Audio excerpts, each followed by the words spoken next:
Hello, मेरा नाम doctor दीपक केड़कर है। मैं मनोविकार, सेक्स रोग, सम्मोहन और व्यसन मुक्ति तज्ञ हूं। महाराष्ट्र में अकोला में प्रैक्टिस करता हूं।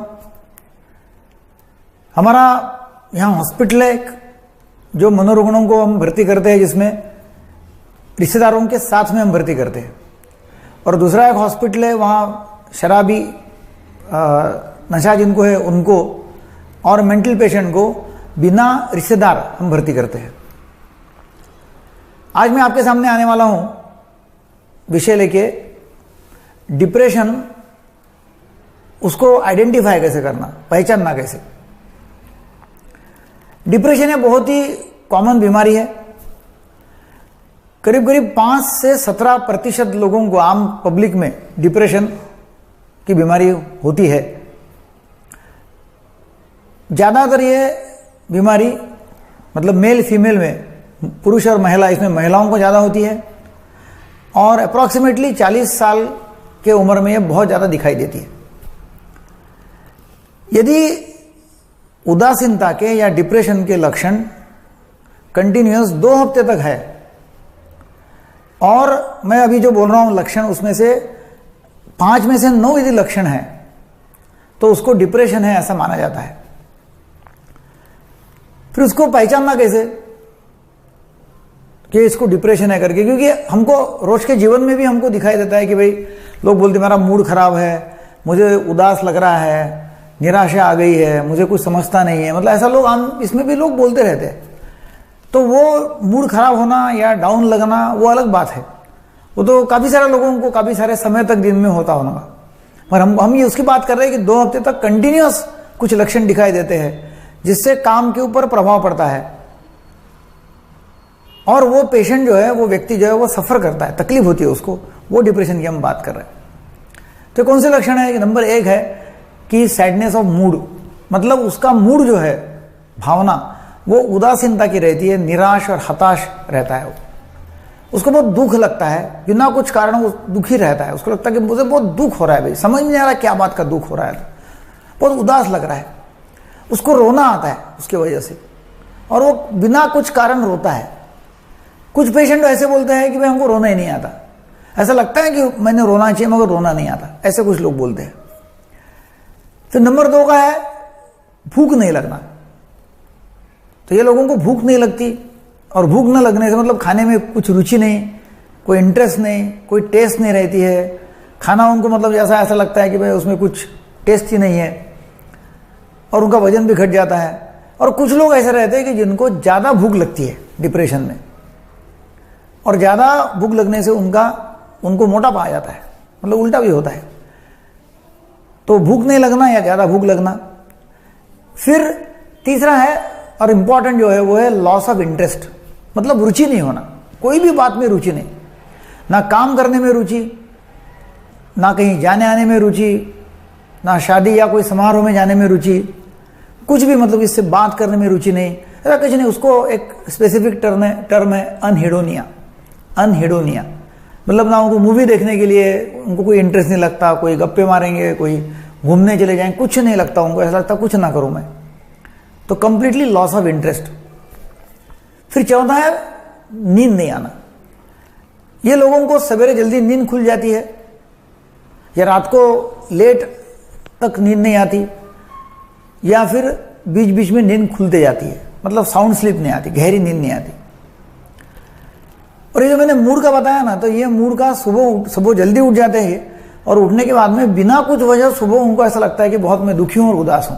सुबह कोई कारण नहीं है, नींद से उठने के बाद में ऐसा लगता हूं कि भाई उदासीनता ज्यादा है।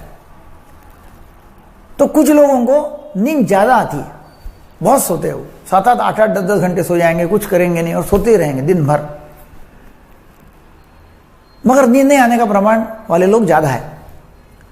फिर नेक्स्ट है 5वां साइकोमोटर एक्टिविटी। साइकोमोटर एक्टिविटी मतलब हमारी हलचल, हमारे जो मूवमेंट है। तो कुछ लोगों को हमारे जो मूवमेंट है वो बहुत स्लो चलेंगे, आराम से चलेंगे, आराम से बात करेंगे। उनकी क्रिया मतलब खाना भी खाएंगे तो बहुत टाइम लगाएंगे खाना खाने को, बोलना है तो बोलने का स्पीड एकदम कम है, बहुत आराम से बात करेंगे। और उनको ऐसा लगता है कि बहुत मतलब इतना उनका स्पीड कम हो गया, ऐसा लगता है कि भाई जल्दी जल्दी शब्द भी निकलते नहीं है। तो जो हमारी एक्टिविटी है वो डाउन हो जाती है। या फिर कुछ लोगों में बहुत ज़्यादा घबराहट और रेस्टलेस होती है, उसको बोलते हैं एजिटेटेड डिप्रेशन। वो क्या करेंगे, इधर से उधर जाएंगे, उधर से इधर जाएंगे, ऐसे घबराहट रहेंगे उनको, और कुछ बोलने की कोशिश करेंगे मगर बोलेंगे नहीं, और ऐसा बहुत ही रेस्टलेसनेस, घबराहट होती रहती है। तो साइकोमोटर एजिटेशन उनको होता है। फिर नेक्स्ट जो है छठवां, वो है एनर्जी। एनर्जी लेवल, उत्साह या ऊर्जा, तो बहुत ये लोगों में बहुत कम हो जाती है डिप्रेशन में, बहुत ही कम एनर्जी, उनको कोई काम करने में उत्साह नहीं, वीकनेस, थकान, टायर्डनेस। और फिर जैसा जैसा दिन बढ़ते जाता है, मतलब सुबह जल्दी उठने के बाद में, सुबह जल्दी नींद खुल जाती है, उसके बाद में उनको लो एनर्जी, वीकनेस, टायर्डनेस, उदासीनता, और जैसा जैसा दिन निकल जाता है, आगे आगे बढ़ता है, तो शाम तक ये लोग अच्छे हो जाते हैं, हो सकते हैं या हो जाते हैं, और फिर शाम को थोड़ा सा अच्छा लगने लगता है, शाम को थोड़ी एनर्जी आ जाती है। तो एनर्जी बहुत कम रहती है, ताकत बहुत कम रहती है, टायर्डनेस, थकान, कुछ ना करते हुए भी ऐसा उनको लगता है कि उनके पूरा जूस उनका निकल गया, गहरे मतलब पूरे उनकी जूस ही निकाल दिया जैसा, कोई टायर्डनेस लगता है, बहुत टायर्ड, थकान लगती है उनको, तो ये होता है। फिर सातवां जो पॉइंट है, उनको लगता है गिल्ट। गिल्ट मतलब ऐसा लगता है कि उनको लगता है कि मैं बहुत दोषी हूं, मैंने कोई अपराध किया हुआ है, पास्ट में, अतीत में कुछ ना कुछ मैंने गलत काम किया हुआ है, वो मैंने नहीं करना चाहिए था। या उनको लगता है कि मैं कुछ काम का नहीं हूं, मैंने बहुत पाप किए हुए, वैसा मैं तो कुछ काम का रहा ही नहीं हूं, ऐसा उनको लगता है। फिर उनको होपलेसनेस लगता है, मतलब कोई आशा नहीं लगती, फ्यूचर के बारे में सब निराशा रहती है उनको, कोई अच्छा होगा नहीं, मेरे बच्चों का एजुकेशन कैसा होगा पता नहीं, मुझे बहुत बुरे दिन आने वाले हैं, हमारे पास का पैसा निकल जाने वाला है, हमको बहुत गरीबी आने वाली है, ऐसा उनको लगते रहता है। होपलेसनेस और वर्थलेसनेस कि मैं कुछ काम का नहीं, मेरी कोई कीमत नहीं है, तो वो गिल्ट है, होपलेसनेस, वर्थलेसनेस, मैंने बहुत पाप किया, उनको ऐसा लगता है। तो ये है सातवां। फिर आठवां जो है सिम्टम, लक्षण जो है, वो कॉन्सेंट्रेशन, मतलब ख्याल नहीं रहना कोई काम में, वो कॉन्सेंट्रेट नहीं कर पाते, तो इसकी वजह से फिर वो भूल जाते हैं, भुलक्कड़पन आ जाता है, कोई भी काम में एक चित्त नहीं रहता उनका, एक तरीका वो काम कर नहीं पाएंगे, थोड़ा सा काम हो गया कि वो विचलित हो जाते हो। तो फिर औरत रहे तो उनको खाना बनाना नहीं जमता, कुछ काम करना नहीं जमता, पुरुष रहे तो उसको काम में जाना, धंधे पानी में जाना, नौकरी करना, वो भी नहीं जमता, क्योंकि कॉन्सेंट्रेशन ही होता नहीं और लक्ष्य विचलित हो जाता है। नौवां जो है वो है सेल्फ हार्म। सेल्फ हार्म या खुद को मतलब कुछ ना कुछ ये कर लेना, इंजुरी कर लेना, या उनको दिमाग में विचार आते कि सुसाइड कर लेना चाहिए, खुदकुशी कर लेना चाहिए। अभी आज मेरे पास में एक पेशेंट आई, उसकी उम्र करीब करीब 40 साल की है, उसके पिताजी को, डैडी को, उनको डिप्रेशन था और उनको मानसिक रोग के कारण ही उनकी उसमें कुछ ना कुछ बीमारी आ गई, उसमें डेथ हो गई। उसकी एक सिस्टर है बड़ी वाली, तो वो सिस्टर ने सुसाइड कर लिया और अभी इसको लगता है कि भाई मैंने भी सुसाइड करना चाहिए। वो बार बार जाती है रेलवे ट्रैक के ऊपर और दौड़ना चालू कर देती है और वहां जाके वो बोलती है मेरे को सुसाइड ही करना है। उसको इतना डिप्रेशन आया हुआ है, उसको लगता है कि मेरी जो सिस्टर मर गई 1 महीना पहले ही, तो उसने सुसाइड कर लिया, मगर उसका कारण मैं हूं, ऐसा उसको लगता है। इसको भी डिप्रेशन आया हुआ है और वो सुसाइड करने के लिए मतलब तैयार है, उसको विचार बार बार आते रहते हैं। तो सुसाइड के विचार आते हैं या खुद को कुछ तो भी ऐसा मतलब इंजुरी कर लेना, जख्म कर लेना, ऐसा उनको विचार आते हैं। ये जो है ये डिप्रेशन करीब करीब 6 से 9 महीने तक रहता है। आपने ट्रीटमेंट दिया तो जल्दी अच्छा हो जाएगा, ट्रीटमेंट नहीं दिया तो 6-9 महीने में अच्छा होने वाला है, मगर 9 महीने तक इतना उसको तकलीफ होती रहती है और उसमें सुसाइड कर लिया तो और आफत। इसलिए वो व्यक्ति का ट्रीटमेंट होना जरूरी है। और ट्रीटमेंट यदि हुआ, एंटी डिप्रेसेंट ड्रग्स है, एंटी डिप्रेसेंट्स अभी इतने आजकल अच्छी दवाइयाँ निकली है, मेडिसिन, कि जो केमिकल लोचा डिप्रेशन में होता है, serotonin levels, dopamine levels, norepinephrine, ये जो लेवल्स है, ये लेवल्स जो ब्रेन में कम हो जाती है और उसकी वजह से डिप्रेशन होता है। तो अभी मेडिसिन ऐसी है कि वो बराबर लेवल फटाफट जल्दी नॉर्मल हो जाती है और जल्दी अच्छा व्यक्ति हो जाता है। उसको कुछ कारण के वजह से मतलब कारणवशता होंगी, कोई कारण है उसकी वजह से डिप्रेशन आया होगा, तो वो कारण को दूर करना, काउंसलिंग करना, हिप्नोथेरेपी करना, हिप्नोसिस करते हैं हम, और हिप्नोसिस में उसका काउंसलिंग, हिप्नोसिस प्लस काउंसलिंग होता है, उसको साइकोथेरेपी दी जाती है। तो ये सब ट्रीटमेंट से वो पूरा अच्छा हो सकता है।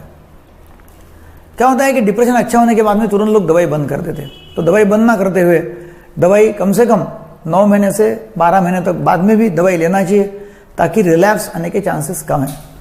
और रिलैप्स समझो आता ही है कभी, मतलब फिर से डिप्रेशन की बीमारी आती है तो सतर्क होना जरूरी है।